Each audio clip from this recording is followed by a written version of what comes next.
उच्चावचों को हम कितने भागों में बांट सकते हैं? मेनली 4 पार्ट्स हम कर सकते हैं, मुख्यतः 4 भाग में हम बांटते हैं। तो ये 4 भाग है इसके, टोटल 4 भागों में इसको बांटा गया है। देखिए प्यारे बच्चों, कौन कौन से 4 भाग है। सबसे पहला हमारे पास है महाद्वीपीय मग्न तट।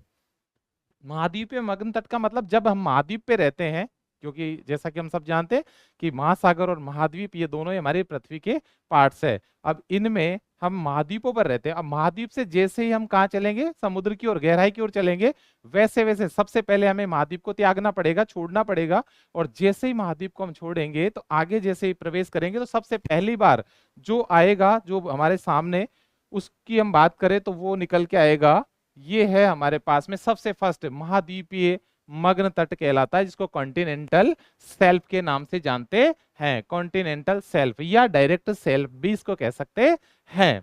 दूसरा, यानी पहला, जैसे महाद्वीप से हम कहाँ चले, महासागर की ओर, तो सबसे फर्स्ट टाइम जो आएगा उसको क्या कहेंगे हम, उसको कहेंगे कॉन्टिनेंटल शेल्फ, या इसी को हम मग्न तट के नाम से जानते हैं। नेक्स्ट, दूसरा हमारे पास में आता महाद्वीपीय मग्न ढाल, जिसको हम कहेंगे कॉन्टिनेंटल स्लोप। तो सेकंड, यानी जैसे हम गहराई की ओर चलते जाएंगे, फर्स्ट सबसे पहले क्या आएगा, महाद्वीपीय मग्न तट, उसके बाद में क्या आएगा, महाद्वीपीय रहेगा क्योंकि कॉन्टिनेंट है, और वहां पर आ जाएगा ढाल आ जाएगा, इसको मग्न ढाल भी कहते हैं। तो तट के बाद में क्या आया, ढाल आया, इसको हम कहेंगे कॉन्टिनेंटल स्लोप। थर्ड, तीसरा हमारे पास आता महासागरीय मैदान, जो कि हमारे ओशियनिक प्लेन्स कहलाते हैं, या इन्हीं को डीप सी प्लेन्स की संज्ञा भी दी गई है। गहरे महासागरीय जो प्लेन्स है, मैदान है, उनको हम कहेंगे महासागरीय मैदान। इसके बाद में, क्योंकि ये कंपटीशन में क्वेश्चन पूछा जाता है, कभी कभी इनको अरेंज करवाया जाता है कि जैसे जैसे हम महाद्वीप से महासागर की ओर जाएंगे तो उनका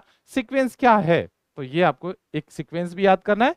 उसके बाद में आता है महासागरीय गर्त, फोर्थ जो है, जैसे हम आगे उतर गए तो उसके बाद में क्या आ जाएगी, गर्त आ जाएंगे, जिसको हम क्या कहेंगे, ओशियनिक डीप्स। या इन्हीं को, अब जो डीप्स क्या है, यहाँ पर कोई खाइयां होगी, कोई गर्त होंगे, कोई हमारे पास में, जैसे कि हम चले गए तो दो जो महाद्वीपीय और महासागरीय प्लेट है, इन दोनों में टकराट होने के बाद में क्या होगा, एक जो भारी प्लेट है उसका सबडक्शन होगा, वो नीचे की ओर जाएगी, क्षेपण होगा, उसके परिणाम स्वरूप यहाँ पर क्या बन जाएगी, खाई बन जाएगी, ट्रेंचेज बन जाएगी, खाइयां बन जाएगी, गर्त बन जाएंगे।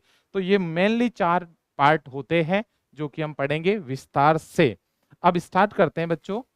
सबसे पहले तो ये देखिए कि इस डायग्राम में, इस पिक्चर में आप देख सकते हैं कि उच्चावचीय जो नित्तल है उसके उच्चावच, या जो सॉरी उच्चावचीय नहीं, महासागरीय, महासागरीय जो नित्तल है उसके उच्चावच कौन कौन से हैं। तो हमारे पास में जो रिलीफ है किसके, ओशियनिक फ्लोर्स के, उसके